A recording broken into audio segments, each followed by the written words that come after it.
Derby-Zeit in der Liga gegen den FC Turin und auch noch ein Spitzenspiel. Zweiter gegen Vierter. Wir strugglen momentan so ein bisschen in der Liga und auch in der Champions League. 2-2 gegen Brügge.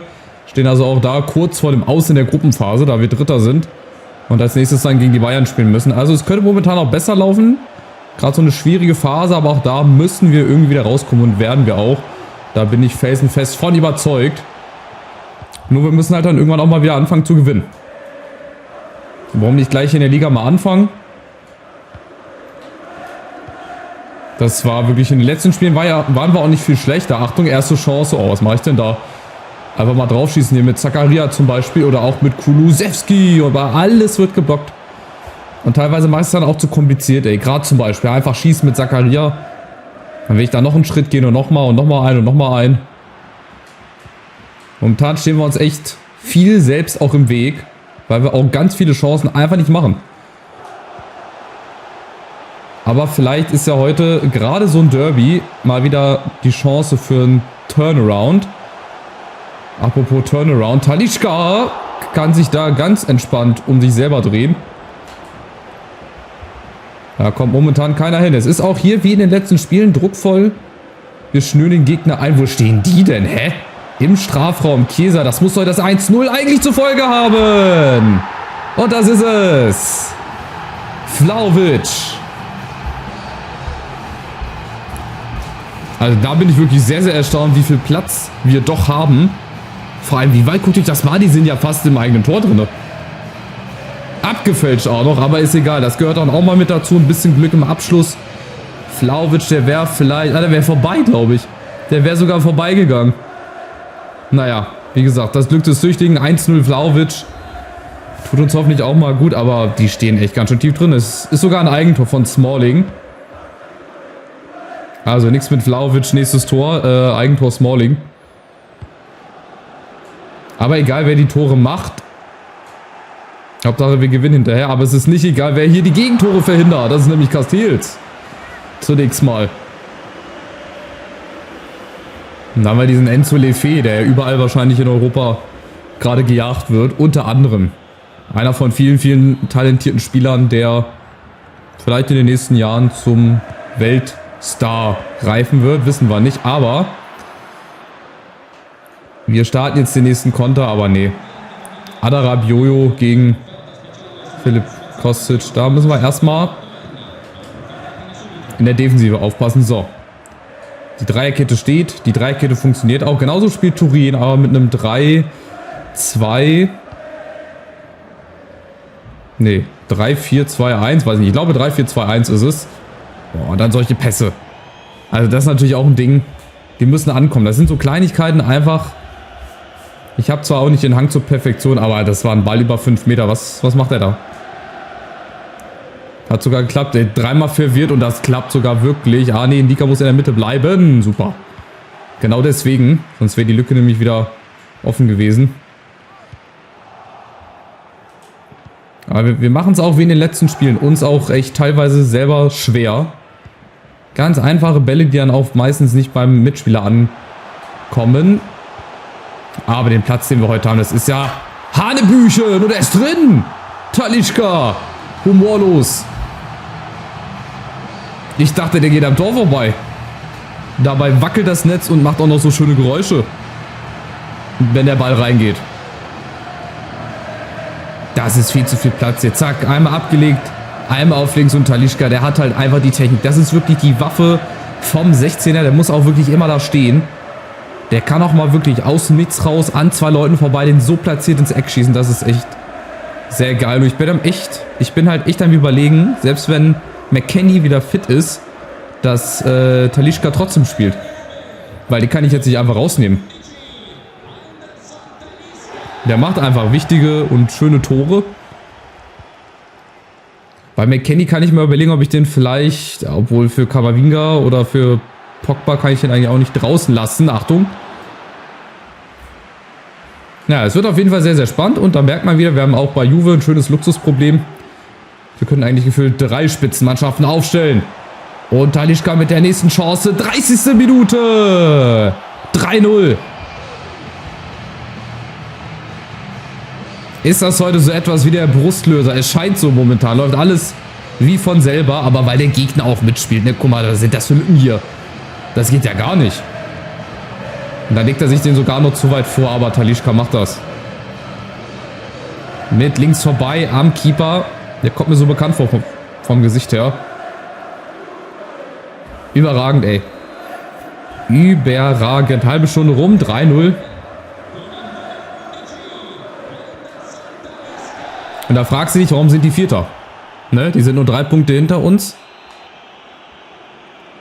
Neapel könnt ihr auch nochmal verlieren, dann wären wir wieder Erster aufgrund des Torverhältnisses. Aber selbst ein 3-0 momentan in unserer Phase ist hier kein sicheres Ergebnis. Frag mal nach gegen Brügge. Gut, gegen Verona waren wir einen Mann weniger. Aber es sei ja nun mal gesagt, Kulusewski, jetzt läuft momentan alles heute. Ja, auch so eine Flanke. Aber die muss dann anders ankommen. Schade, schade. Aber es ist gut. Gut zu sehen, dass wir einfach weitermachen. Irgendwann wird sich wieder... Oder wird es mal eine Phase geben, wo wir wieder 3-4 Spiele vielleicht gewinnen. Ja, auch mal wieder zu 0, auch mal sehr dominant. Und es hat heute den Anschein, dass es soweit ist. Weil, wie gesagt, die Spielweise von Turin, die verstehe ich bislang überhaupt nicht. Guckt euch das mal, die stehen wirklich im Fünfer fast. Da kann ja Zakaria auch mal den Hammer auspacken. Schade. Aber das verstehe ich nicht. Aber soll mir ja eigentlich egal sein. Achtung, Weißmann mit der Chance. Alaba muss reinrücken. Schöner Schuss. Aber auch gute Parade.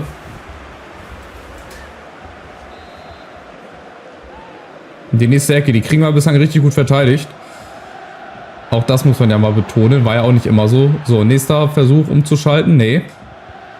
Wohl vielleicht über die andere Seite. Oben Kostic. Ja, habe ich gesehen. Kriegt ein Dicker den hin. Ja, was für ein Pass. Die beiden Ex-Frankfurter hier im Zusammenspiel. Kostic und da... Oh, Vlahovic geht weg, weil Zakaria kommt.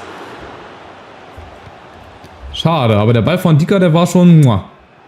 nicht so von schlechten Eltern. Achtung. Nächster Ball, Turin kommt und Latte. Ja, die sind trotzdem weiter dran. Die liegen 3-0 hinten, das ist denen aber scheißegal. Die spielen trotzdem zumindest mal auf erste Tor. Und dann aufs zweite und dann aufs dritte. So schnell kann das dann gehen. Die haben auch Chancen. Und wir haben halt das Spielglück heute, dass halt so ein Ball nicht reingeht. Und dass die halt auch hinten, wie gesagt, ich weiß nicht, was die da spielen. Was für eine Taktik zurückfallen lassen auf 2 Balken hier. Dieses 3-4-1-2. Ja, ist jetzt mal, ist das nicht dieselbe Formation, die wir haben? Nee.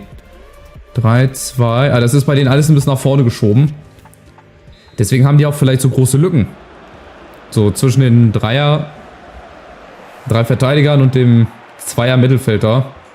Und beiden 6er. Naja, soll uns egal sein. Wir führen 3-0. Wir können auch nochmal 1-2 Tore schießen. Wenn das so weitergeht. Alter, das ist Wahnsinn. Die stehen echt. Komm, Pogba kriegt er den? Nee, zu langsam. Die stehen wirklich bis nach hinten gedrückt im Strafraum. Warum auch immer. Das ist mir wahrscheinlich zu hoch. Da fehlt mir einfach noch ein Bildungsabschluss, um das zu verstehen, um da durchzusteigen. Ich kann es mir selber nicht erklären. Aber wir nutzen das aus. Wir genießen das, weil wer weiß, wie die nächsten Spiele dann werden. Gegen Bayern unter anderem. Bald in der Champions League. Oh, Vlahovic schießt doch. Beziehungsweise spielt doch. Da würde ich mir so einen Spielverlauf auch gerne wünschen. Das würde es aber nicht geben. Aber wir müssen gewinnen bei den Bayern. Das ist ja die große Sorge, die ich habe. Und die große Sorge in dem Spiel heißt erstmal Weißmann. Weißmann oder weiß man es nicht? Ob die nochmal zum Ausgleich kommen jetzt. Zunächst haben sie mal das erste Tor. Und das haben sie sich auch verdient. Die spielen trotz des 3-0 Rückstands Sean Weißmann. Richtig gut nach vorne, nach wie vor vom 16er, ganz trocken abgeschlossen und der ist jetzt endlich drin. Überlegt euch mal, der Lattenschuss wäre reingegangen, dann hätte es jetzt schon 3-2 gestanden.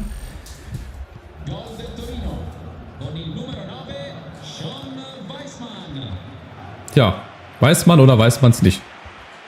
Aber das ist halt auch die Gefahr, wie bei jeder Formation, ey. Du kannst vorne richtig gut Druck machen, hast dann halt hinten die Gefahr, dass du auch mal wieder 1 reinkriegst. Und das sind halt die Bälle... Das tut weh, ey. So unnötig. Weiß ich meine, Alaba, da musst du mal erwarten können, dass der den Ball über 10 Meter mal spielen kann. Und Turin macht Druck. Oh weia, jetzt ist bei uns aber ganz schön Polen offen, warum auch immer. Dika steht sein Mann, sehr gut. Aber dann ist halt auch wieder das Gute, wenn wir umschalten, dass wir 4 gegen 4 hier teilweise sind. Ja, Vorteil laufen gelassen, Kulusewski, ja, und ganz hinten das Kostic. Oh, schlecht, das war die schlechteste Variante. Warum spiele ich auch nicht flach, hä? Hätte ich flach gespielt, da waren 3 Leute frei. So, und hier müssen wir jetzt Druck machen. Hier müssen wir Druck machen, ja, dann entstehen nämlich solche Lücken hier. Vlahovic, komm, das ist jetzt mal seine Chance. Und jetzt hat er sein Tor. Nach einer Stunde und jetzt zählt es auch für ihn. Das war ganz wichtig. Gerade in der Phase, wo Turin wirklich drauf und dran war, das zweite rauszuspielen. Machen wir Druck mit den Paris-Fangesängen im Hintergrund und Vlahovic, das kann er halt. Das hat er jetzt auch schon öfter gemacht mit der Seite, einfach ins lange Eck. Verliere ich nicht den Kopf.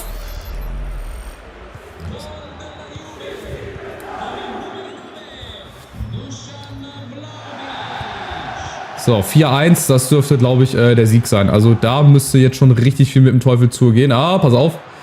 Ich sag lieber noch nichts. Nächste Chance. Das kann auch mit einem 4-2 hier noch nicht zu Ende sein. Das ist wie so eine Schachtel Praline. Du weißt nie, was du bekommst. Jetzt kriegst du erstmal einen Eckball. Wahrscheinlich um die Ohren. Talisca. Da kommt er mal nicht ran. Aber jetzt. Der Kontern wieder natürlich. Flügelflitzer Kostic macht sich auf den Weg. Kriegt er den? Ja, der kriegt ihn wieder zurück. Komm. Da können noch so viele Verteidiger hinterher. Vlahovic vielleicht. Jetzt ist die Chance da. Da ist nochmal Vlahovic. Und jetzt geht auch jeder Schuss rein. 5-1. Und das in einem Derby. Das macht dann gleich doppelt Spaß. Hier, schöne Flanke. Da dachte ich, der nimmt den mit dem Kopf. Aber Vlahovic macht halt Sachen, die nur Vlahovic macht. Mit rechts aus 5 Metern. Zack. Schön eingeschweißt. Kannst du nichts machen. Gut, am Jubel üben wir nochmal. Aber das ist dann eher die B-Note. Tja, 5-1. Und das Ding hier ist noch nicht durch. Wir machen direkt weiter hier. Vom Anschluss weg. Talisca. Schade. Aber da fragt man sich doch wirklich, wie sind die Vierter? Vielleicht, weil Oxlade-Chamberlain heute auf der Bank saß. Wer weiß es schon. Bei uns kommt nochmal der Hut rein für Pogba. Das kann man jetzt auch mal machen.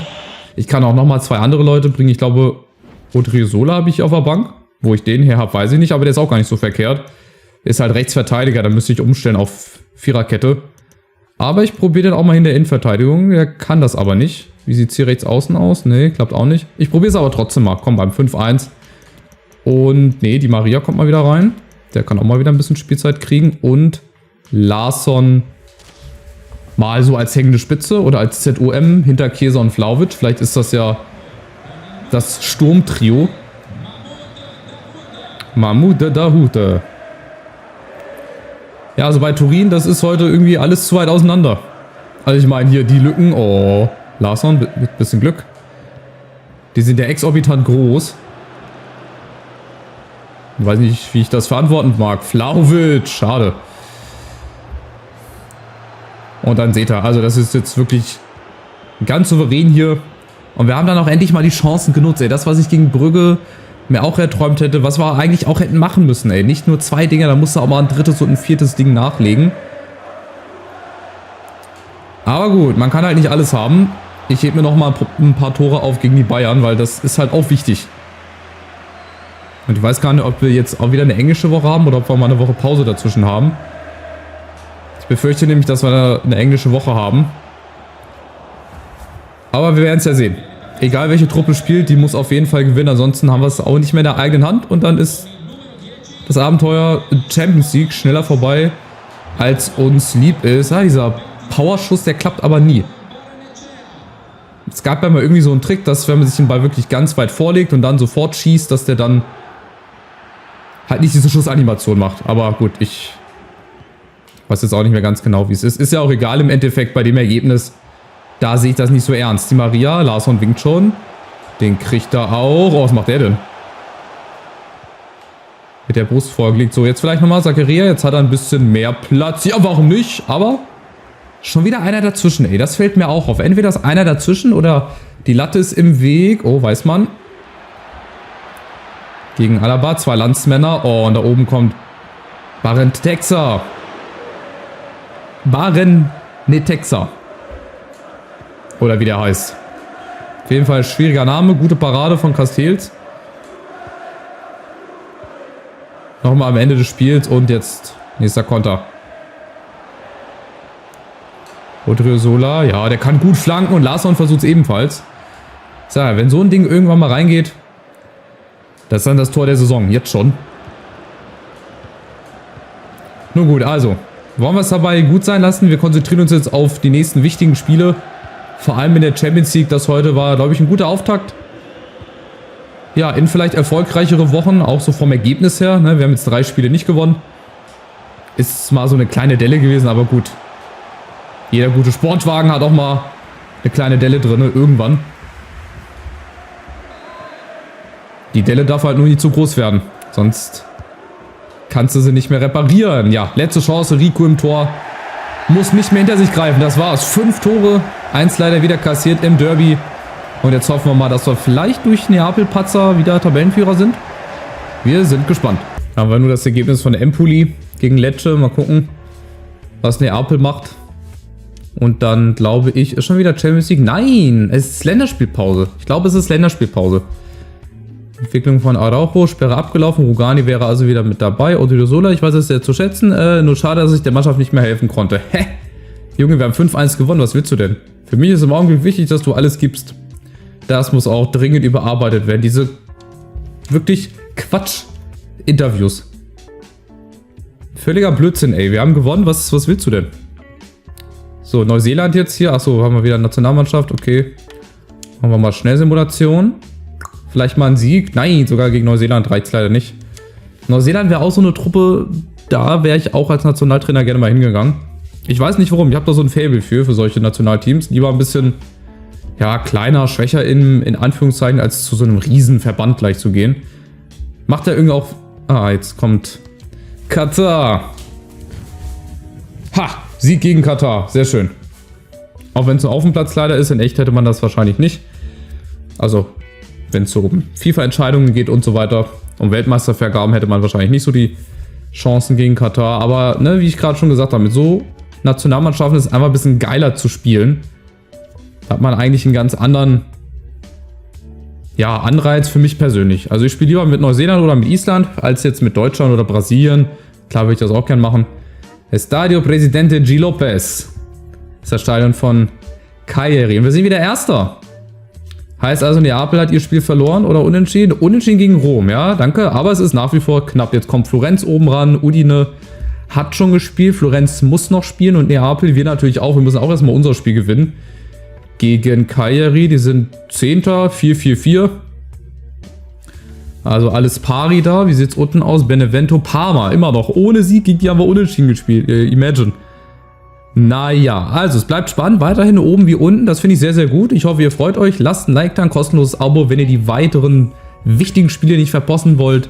Wir sehen uns im nächsten Spiel. Macht's gut. Ciao, ciao.